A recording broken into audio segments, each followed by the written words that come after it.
from the beginning of the game, yeah, we got beat. There's no other which way around it, no way to sugarcoat it. I sucked tonight. No, that was it. As I said, got it going a little bit late, but none of that mattered at that point. They used to take stock in what they think of Mike McCarthy and then what other options would be available.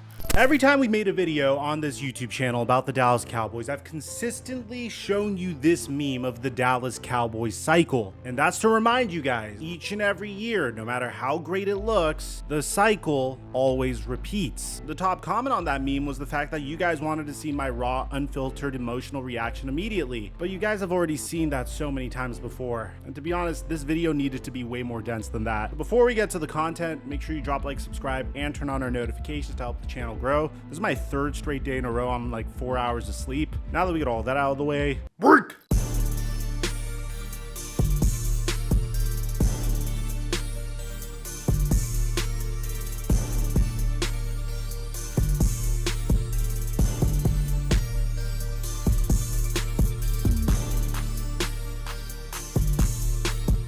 We made $1,100 off of a $20 entry on Prize Picks. And it wasn't just me, it was everyone that followed these picks on my Instagram story. And the best feeling is the amount of people that made money as a result of this. I mean, bam, bam, bam, bam! My DMs were flooded, so the best part for me was seeing you guys make money as well. But we're not done yet. If you haven't signed up for Prize Picks, use my promo code Mikerophone to double your deposit up until $100 on Prize Picks. And I give away my picks on a daily basis for free on my Instagram story and now my Snapchat story. We're having so much fun doing this. I'm so happy that I made you guys some money. And thank you, Prize Picks, for the sponsor. Mic check 1 2 1 2. What's going on, everybody? Dallas Cowboys weren't the top seed in the NFC, but they were the second seed in the NFC. When you pair that with the fact that they were undefeated at home this past season and that they had a reputation of not performing well on the road, then it's not necessarily beyond the realm of possibility to expect this team to have a decent chance of making it to the NFC Championship. But at the same time, I'm a Dallas Cowboys fan, so I have PTSD, like this moment. Balls in the air the way that Des Bryant has. Wow. Or more recently, this moment. Pass is incomplete, out of bounds. Now they say complete. And I understand the Green Bay Packers had a brand new quarterback, which we're going to do a whole video on him this week because he deserves it. But for the most part, I felt optimistic. CeeDee Lamb and Dak Prescott seem to have finally been getting in a groove. Dan Quinn's defense has been awesome, at least against the pass. And the Cowboys were even favored in this particular matchup. No 7 seed in the history of the NFL has ever beaten a 2 seed in the first round. I mean, Cowboy fans were really starting to get behind Dak Prescott. You were motivated. You remember what he said last week after they were crowned division champions? So yeah, but we're damn sure not done.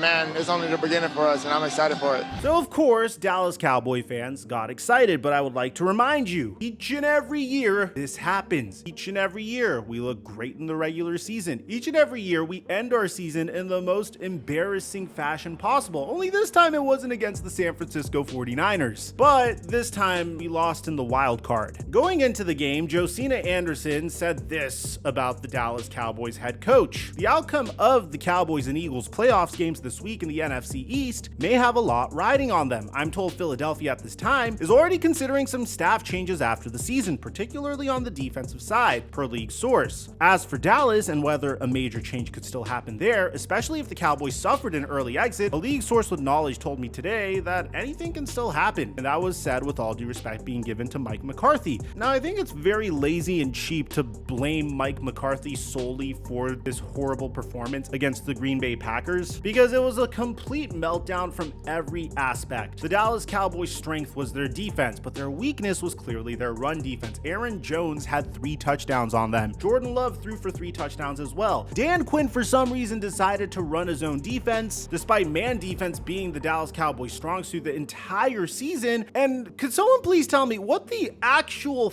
was this from Stephon Gilmore? I mean, honestly, what is this from Stephon Gilmore? You can't tell me that this was some sort of zone coverage because he's trying to follow Romeo Doubs here. It seemed like the Cowboys were just outplayed, outcoached, outmatched from every single standpoint, despite this team being one of the most talented teams that we've seen in recent memory. I mean, Micah Parsons got a holding call, for crying out loud. It got so bad that Dallas Cowboy fans left when the Packers were up 41-16, and And this clip of Jerry Jones is all you really need to know about what the future is going to look like for the Dallas Cowboys. We're going to get to that in just a second. Before we talk about that, I am at a loss for words. A lot of fans wonder why I don't buy into the hype of the Dallas Cowboys, and no matter what happens, I usually give a little disclaimer that this team has a history of choking and embarrassing its fans and embarrassing themselves, and I want to buy into the hype. I think CeeDee Lamb is a top 5 wide receiver in the NFL. I think Dak Prescott played like a top 5 QB in the NFL this past year. I think the run game was a little weak, but the offensive line was fine. The pass rush was incredible, and we have arguably the best defensive player in the NFL in Micah Parsons. The versatility of him and the impact he has on the game is something like we've never seen before. Yeah, our defensive backs went down. Von Diggs got injured. Stephon Gilmore gave us great games despite that one clip I showed you. We were good from each and every position except for the linebackers. And to see the season end like this was heartbreaking to say the least, because I can't look at this team and tell you definitively what the weakness is. And I think that's the part that bothers me the most, because Dan Quinn was incredible as a defensive coordinator up until this past game, and now the Cowboys are going into the offseason with a lot of questions. The first is, which free agents are they looking to retain? Their key free agents this offseason are Tony Pollard, Tyron Smith, Stephon Gilmore, Tyler Biadasz, Dorrance Armstrong, Jaron Kearse, Jordan Lewis, Jonathan Hankins, Neville Gallimore, Dante Fowler, Chuma Edoga, Noah Igbinoghene, and Rico Dowdle. They had the #1 offense in football, Dak playing the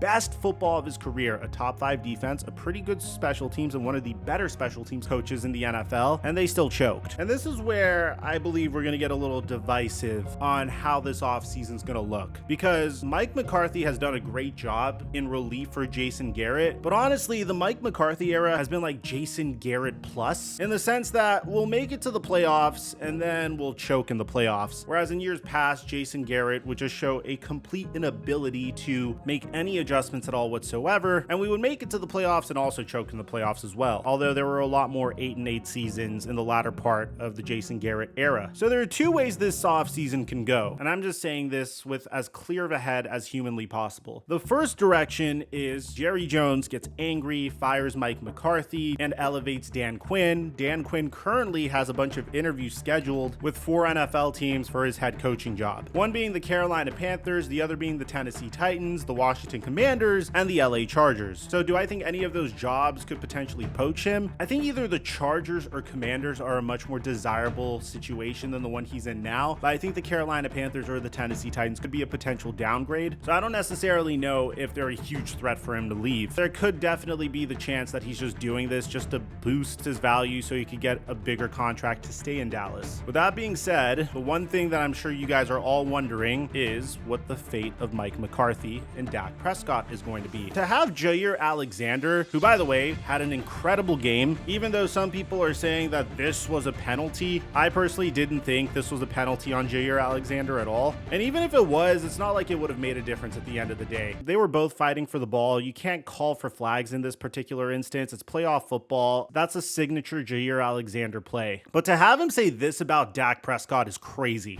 There's a few quarterbacks who've thrown me multiple picks in my career, and Dak is now one of them. So he's among my top QBs. So with that being said, what do I think the Cowboys should do about their quarterback situation? Dak Prescott needs a contract extension, which is, by the way, why the Dallas Cowboys were performing so well this past year. Dak Prescott was on an undervalued contract, so they were able to bring in players like Stephon Gilmore and Brandon Cooks. So it really depends on how much Dak Prescott is going to sign for. But the question is, should the Cowboys re-sign Dak Prescott? Absolutely, the Cowboys should sign Dak Prescott. There's not that many better QBs in the NFL than Dak, and he's really shown me that he could get it done. I'm a huge believer in Dak Prescott. I don't know if it's the fact that I love his story and I have respect for the resilience that he's went through in his personal life with his mom and his brother, but he's also shown me the ability to make the right plays and make the right reads in specific situations. And I think Dak Prescott, for the most part, is safe. It would look ridiculous to move on from him following the season that he just had for us. I mean, the man finished the season with a 70% completion percentage, almost 69.5% completion percentage, 36 touchdowns, and 9 interceptions. He was an All-Pro and a Pro Bowler this past year. You can't move on from a player like that. But I don't think he should reset the market at the quarterback position. And that's not as like a punishment, but if we want to contend, Dak needs to at least come in at like number 4 or number 5 if we want any chance at contention. And I think it'd be inappropriate to have him be the highest paid quarterback in the NFL once again. The thing that I think is most likely to change, however, is the Cowboys coaching situation. And you're seeing so many memes about this, like Bill Belichick watching this game. And then even Tony Pauline said this about Bill Belichick a few days ago, how Jerry Jones could look to hire Bill Belichick depending on how the Cowboys finish this season. And the pressure is on for the Cowboys to produce in the playoffs, something that they haven't done in a while. The thing is, the Cowboys haven't shat the bed this badly since they got the first round bye in 2007 and lost to the New York Giants after Tony Romo went to Cabo with Jessica Simpson. And at the same time, it's a really good offseason to be in the market for a head coach. I mean, there are absolute superstars available for hire at the head coaching position. Established individuals like Jim Harbaugh, Mike Vrabel, Bill Belichick, Brandon Staley. Okay, maybe not Brandon Staley. You have young studs like Ben Johnson available. And historically, Jerry Jones likes those big splashy hires. I've always said that the Cowboys were a competent head coach away from winning Super Bowls. And I think the pairing of Bill Belichick on the Dallas Cowboys is not a matter of if, rather it's a matter of when. Now, you could make the counter argument that Jerry Jones loves his yes men, and Mike McCarthy and Jason Garrett were yes men, and he typically opts for that type of head coach. But at the same time, Jerry Jones hired Bill Parcells before, and this is the big splashy hire that Jerry Jones typically looks to make. A blue chip head coach is available. You already have your roster constructed, in my opinion. You just need the right individual to call plays for this roster. There's no way you hire Bill Belichick and your team gets worse, especially if he's only going to be a head coach. But that's where the problem lies. Will Bill Belichick be okay with only being a head coach and not also being involved in roster construction? I think it's a match made in heaven because Bill Belichick would be able to beat Don Shula's record even quicker with a roster like the Dallas Cowboys. And I do think the Dallas Cowboys could win a Super Bowl with a head coach like Bill Belichick. It would also really help his legacy as well. Tom Brady went to Tampa Bay and was able to win a Super Bowl over there without Bill Belichick. Bill Belichick goes to Dallas, wins a Super Bowl with Dak Prescott, who was struggling to win a Super Bowl before Bill Belichick came along. I think this is something we're going to find out within the next couple of days. I thought it would have been as soon as today, but I was wrong, and I wanted to give you guys this reaction immediately. At the end of the day, I'm heartbroken as a Dallas Cowboy fan. The reason I'm not even more heartbroken than I am now is because, dude, I'm used to it. It happens each and every single year, and that's not going to stop me from acting like a delusional Cowboy fan next season saying, "This year's our year," only for me to show up 1 year later and give you another video like this. Because at the end of the day, that's the Dallas Cowboys cycle. That's the curse that my father put on me when he became a Dallas Cowboy fan. Only he got to enjoy the triplets era, and